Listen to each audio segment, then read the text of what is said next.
Hola, buenos días. De nuevo estamos el doctor Pedro Montoro y yo, que soy Jesús Martín Cordero, dispuestos a proporcionaros unos minutos de diversión y de diversión racional o diversión crítica.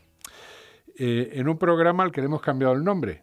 Ahora se llama, versa sobre lo mismo, se llama A mi cuñado le funciona, primeros auxilios contra la mala ciencia. Y de nuevo colgaremos los enlaces correspondientes en los foros generales de la Facultad de Psicología para quien quiera consultarlos. Y de nuevo os traemos 2 libros que vamos a pasar a comentaros. Pedro, ¿qué libro nos traes? Hola Jesús, buenos días. Pues yo en esta ocasión me he decidido a traer una obra de Carl Sagan, que es quizás el divulgador más conocido que ha habido, el divulgador de la ciencia más conocido que ha habido nunca, y que yo creo que mucha gente en mi generación quedó fascinado y muy influido por una serie que realizó, una serie de televisión, que se llamaba Cosmos, y que por cierto tenía 13 capítulos, o sea que incluso el número de capítulos era bastante curioso, ¿no? Y este libro en concreto es una obra del año 1995, su último libro publicado, porque falleció un año después, que tiene además un nombre precioso. Se llama El mundo y sus demonios, la ciencia como una luz en la oscuridad. Uh-huh. Y es un libro que yo reconozco que a mí me ha influido mucho, que además me consta que va a ser reeditado en el mes de abril por la editorial Crítica. Sí. Es verdad que era un libro descatalogado, que bueno, se puede comprar también en el mercado de segunda mano. Tú además, Jesús, creo que querías recomendar un recurso interesante, ¿no? Un recurso interesante, sobre todo económicamente, para nuestros alumnos y en realidad para cualquier aficionado a la lectura. Iberlibro es uno de los sitios de la red donde se pueden comprar libros en teoría de segunda mano, pero yo, que soy un cliente habitual, puedo aseguraros que muchas veces llegan impecables. Son de segunda mano porque ellos dicen que son de segunda mano, a precios muy sensatos. Es un lugar donde uno se puede abastecer de libros que estén descatalogados, por ejemplo. Eso es. Pero bueno, también hago hincapié en que a partir de abril la editorial Crítica lo va a publicar tanto en formato electrónico como en formato impreso. Bueno, pues este libro, cuya frase de inicio es también una frase preciosa, dice: es mejor encender una vela que maldecir la oscuridad. Y la verdad es que así es como actúa la ciencia, tal y como Carl Sagan explica con pasión.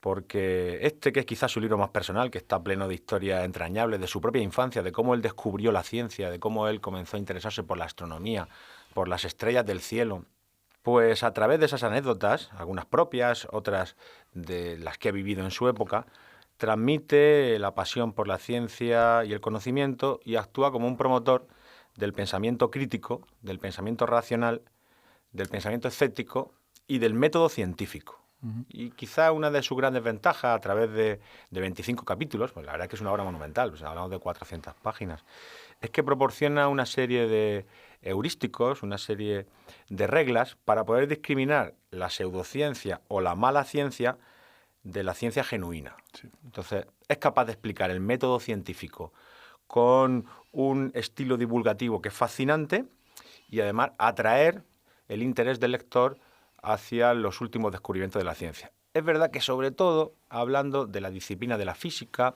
y de la astrofísica, porque él mismo reconoce que ha sido su campo de trabajo durante muchos años, ha sido colaborador de la NASA, ha sido uno de los principales investigadores de la astrobiología, de la búsqueda de planetas habitables, de intentar buscar evidencia de posible vida en otros planetas como en Marte. Entonces, es un campo en el que es muy experto y por eso habla sobre extraterrestres, sobre abducciones, sobre platillos volantes, sobre las caras de Marte, pero también sobre falsas memorias, sobre pseudoterapia en el ámbito de la medicina o de la psicología. Y como él siempre dice, cada campo de la ciencia siempre tiene su reverso tenebroso, sí, como pseudociencia, y hay que luchar contra ese tipo de prácticas para encender una vela que nos alumbre en la oscuridad. Sí. De hecho, no es por casualidad que se hable del siglo de las luces. La metáfora del uso de la luz como eje de la razón humana tiene una muy honorable tradición y quizá en algún momento traiga a colación una historia de la metáfora de la luz como metáfora del conocimiento racional en Europa. hemos coincidido incluso en cosas, Pedro, que no habíamos comentado. Es decir, porque el libro que traigo yo también tiene un componente autobiográfico. De hecho, es una pequeña autobiografía. El libro que traigo es de un autor, a ver si logro pronunciar su nombre correctamente, de todos modos lo vais a tener en los foros generales de la facultad, se llama Edzard Ernst. El apellido es E-R-N-S-T y es un librito de 2015, es un libro pequeño de unas 120 páginas, está en inglés, no está traducido al castellano, se titula A Scientist in Wonderland, A Memoir of Searching for Truth and Finding Trouble. Es decir, un científico en el País de las Maravillas, unos recuerdos, unas memorias de la búsqueda de la verdad, de buscar la verdad y encontrarse con problemas. ¿Qué problemas se encontró Ernst? Bueno, pues entre otros, por ejemplo, un conflicto bastante grave que le acabó costando el puesto de trabajo en la universidad con el príncipe Carlos de Inglaterra, que como todo el mundo sabe es un gran especialista en cuestiones científicas. Bueno, me dicen que la ironía en la radio no funciona, pero resalto que es una ironía lo de calificar así al príncipe Carlos de Inglaterra. En fin, Ernst es un personaje que tiene para mí un enorme interés, porque es médico, es de una familia de médicos, es curiosamente un alemán que se nacionalizó británico y es un médico que empezó su carrera dedicado a las así llamadas medicinas alternativas. Su primer puesto de trabajo fue en un hospital homeopático, él estudió en Múnich y después fue ocupando diversos puestos siempre relacionados con las llamadas terapias alternativas o medicina alternativa y complementaria, hasta acabar ocupando la primera cátedra que salió en una universidad británica, en Exeter, la primera cátedra de medicina alternativa y complementaria, y estaba bastante bien dotada, creó un magnífico grupo de investigación allí de más de 15 personas, hasta que se topó con los problemas que dicen en el título, es decir, la actitud de Edzard Ernst era que estas terapias deben ser sometidas a escrutinio. Es necesario someter esas propuestas de tratamiento a las pruebas clínicas experimentales a las que se somete cualquier otro tipo de tratamiento y decidir en función de eso, a partir de los datos, a partir de la así llamada evidencia, si esas terapias funcionan o no. Es un autor muy influyente y muy importante en este ámbito. Él ha creado modelos para indagar sobre estas terapias, por ejemplo, desde diseñar tipos de agujas de acupuntura que realmente no penetran en la piel, pero que el paciente cree que sí le están pinchando para poder placebo bien adecuado para ese tipo de terapias, generar grupos de control en investigaciones clínicas. Como no tenemos muchísimo tiempo y es complementario, insisto, a lo que traía Pedro, a mí, aparte de las anécdotas del libro, que os aseguro es muy divertido, es otro libro que merece la pena leer, aunque sea por pasar un buen rato. Ernst hace una lista al final del libro de las falacias más habituales de las creencias en la así llamada medicina alternativa. Entonces yo os he hecho un cierto resumen y además de que podemos colgar el documento en los foros, os voy a comentar algunas de esas falacias más importantes. La que él pone en primer lugar es lo que llama falacia ad populum, que es el hecho de que muchas personas realicen una terapia no es una prueba de su eficacia. Es decir, el hecho de que haya millones o cientos de miles de personas que han hecho una terapia no significa que esa terapia funcione. Las sangrías en su momento, los tratamientos con mercurio, las sanguijuelas o los purgantes fueron utilizados por literalmente millones de personas y eso no significa que esas terapias funcionaran. Esa es la falacia ad populum. Una segunda falacia muy común sería la falacia post-hoc, o lo que él llama falacia post-hoc, es decir, que el hecho B o el suceso B siga temporalmente al suceso A no es una prueba de una relación causal. Y en el caso de la medicina o de las alteraciones, esto es bastante claro, es decir, hay muchísimos trastornos que remiten por sí solos. Felizmente tenemos mecanismos biológicos de regulación que nos permiten, sin acción exterior, en muchos casos recuperarnos de una enfermedad o de algunas enfermedades. En todo caso, la asociación en términos temporales no es una prueba de efecto causal. Una tercera línea de defensa de las personas partidarias de la medicina alternativa es que hay quien lo defiende afirmando que, aunque el efecto sea un simple placebo, el paciente se siente mejor y ese es el objetivo a alcanzar. Al argumentar de este modo, creo yo, se olvida que suministrar placebos en ciertas condiciones clínicas equivale a condenar al paciente y no es ético suministrar tratamientos no probados clínicamente, o peor aún, de los que se tiene constancia que únicamente producen un efecto placebo. Una cuarta falacia sería lo que yo he denominado la falacia del mal de muchos. Es decir, algunos partidarios de la medicina alternativa argumentan que hay muchos tratamientos convencionales que tampoco han sido avalados por pruebas clínicas bien controladas. Esto es verdad, ¿eh? Esto es cierto, hay una parte de los tratamientos que utiliza la medicina convencional que realmente no están avalados por pruebas clínicas suficientemente rigurosas. Pero claro, justificar que merced a eso deberíamos poder utilizar en un plano de igualdad la medicina alternativa es lo mismo que decir que el transporte por ferrocarril no debe cumplir ciertas normas de seguridad porque hay muchos accidentes en el transporte por carretera. Por eso lo he llamado el mal de muchos, consuelo de tontos. Es decir, que haya tratamientos de medicina convencional que carecen del suficiente aval experimental no implica que deban utilizarse otros que tampoco tienen ese aval. Es curioso como en la pseudoterapia parece que quieren que renunciemos a los derechos que tiene el consumidor. Sí. A que no haya publicidad engañosa, a que se le dé el mejor procedimiento de entre los posibles, porque a veces dicen, no, si no hace daño y si hay placebo, algún efecto hay. Ya, pero es que te están engañando y por otro lado te están estafando. Es un delito, la estafa es un delito.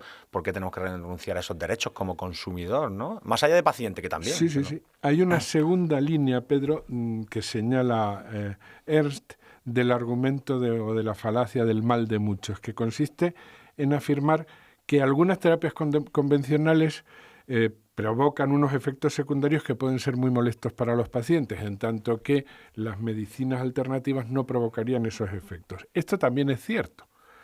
Es verdad, por ejemplo, que la quimioterapia provoca, en algunos casos, efectos secundarios desagradables para los pacientes. Ahora, hay que reconocer que en muchos casos la quimioterapia cura un tumor.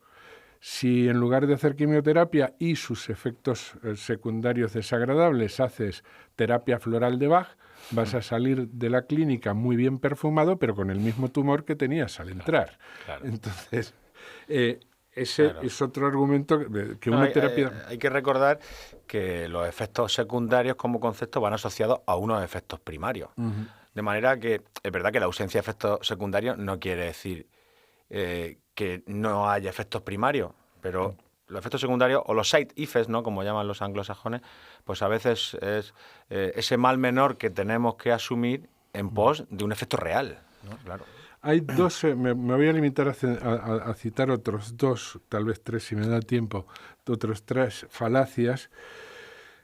Una de ellas es muy importante en mi opinión, que sería la llamada falacia del más allá. Es decir, que las terapias y medicinas alternativas están más allá, están fuera del ámbito, por su propia naturaleza, se sitúan fuera del ámbito de lo que se puede evaluar mediante pruebas clínicas controladas o ensayos clínicos controlados.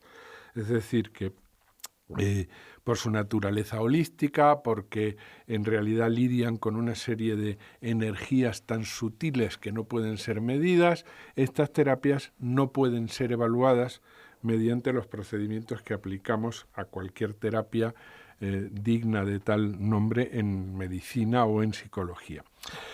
Sin embargo, conviene no olvidar que, aunque la ciencia tiene limitaciones, y bien lo sabemos los científicos, es nuestra mejor opción para evaluar un procedimiento, para evaluar un tratamiento. Es decir, que el hecho de que algo sea difícil de evaluar no lo convierte en inevaluable.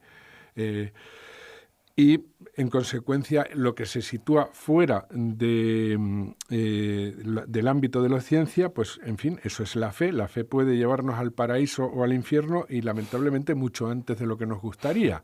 Es decir, que si no está avalado por la metodología científica, a lo mejor llegamos al paraíso o al infierno, merced a la fe, antes de lo que querríamos.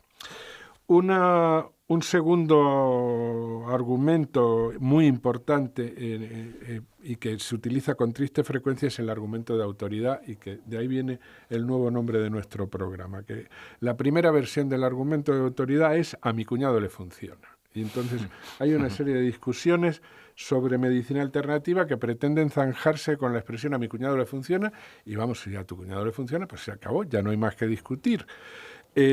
A partir de ahí la cosa puede ir increciendo, y en segundo lugar, después del cuñado, pues puede aparecer la familia real británica, puede aparecer la tolerancia de algunas instituciones oficiales, como el Servicio Nacional de Salud de algunos países, o algún gurú, un futbolista, un financiero, un tertuliano de moda, todas figuras de autoridad que me llevan a recordar una cita que ya hice en el primer programa. El plural de anécdota no es datos. La suma de muchas anécdotas no genera una prueba empírica. Que haya una serie de figuras de autoridad que muy a menudo ni siquiera están relacionadas con el ámbito de la ciencia, afirmando algo, no le da credibilidad ni constituye una prueba. En fin, Pedro, no sé si me queda tiempo de asestarle a nuestros oyentes una última falacia. Muy rápido. Pues muy rápido. Y yo incluyo una cita y dice... Perfecto. Rápido, sí. La oposición, otra cosa que a mí realmente me irrita, que es la oposición entre remedios naturales y remedios artificiales. Es decir, se supone que los remedios de la medicina alternativa y complementaria son naturales frente a unos remedios artificiales que evidentemente son resultado de la manipulación de componentes químicos letales.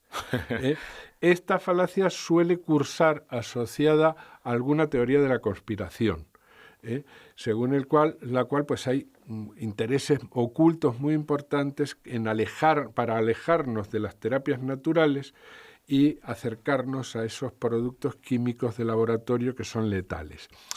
Yo lamento informar a nuestra apreciada audiencia de que las cosas son un poquito más complejas. ¿En qué sentido resulta natural clavar agujas en la piel de un paciente? ¿O suministrarle bolitas de azúcar?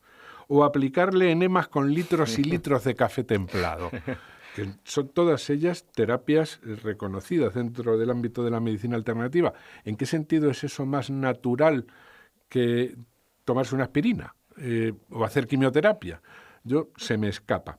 Pero esa diferencia entre lo natural o esa confrontación natural o artificial atraviesa una parte del sistema de creencias de la medicina alternativa, y es algo que yo creo que en su momento merecería un monográfico. Sin duda, porque también está ahora insertándose en el mundo de la nutrición. Recordemos un famoso anuncio que decía que cierto pan de molde era 100% natural. Yo no he visto todavía árboles en los que crezca el pan de molde, ¿no? Sí. Bueno, Jesús, yo creo que hemos hecho una muy buena invitación a estas dos obras que yo creo que son interesantes y que pueden ayudar a nuestros estudiantes. Y bueno, yo voy a cerrar con una cita que Carl Sagan introduce en su libro, que atribuye a Einstein. Bueno, yo soy bastante escéptico con todas las frases que se le atribuyen a Einstein, porque se le han atribuido todo tipo de frases, incluyendo frases como que solo usamos el 10% de nuestro cerebro. El pobre Einstein es como el rabo de toro toreado en las ventas. No. Sí, la verdad que lo utilizan como argumento de autoridad, efectivamente. Sí. Pero bueno, me voy a fiar de Carl Sagan, aunque también hay que dudar del propio Carl Sagan, pero bueno, me voy a fiar de él, y esta frase para cerrar sería: toda nuestra ciencia, comparada con la realidad, es primitiva e infantil, y sin embargo es lo más preciado que tenemos. Pues... Y lo más divertido, Pedro. Y lo más divertido también, y lo más divertido, que eso nunca debemos olvidarlo. Muchas gracias. Sacar ese niño que tenemos dentro y ese científico curioso que tenemos dentro. Gracias. Muchas gracias.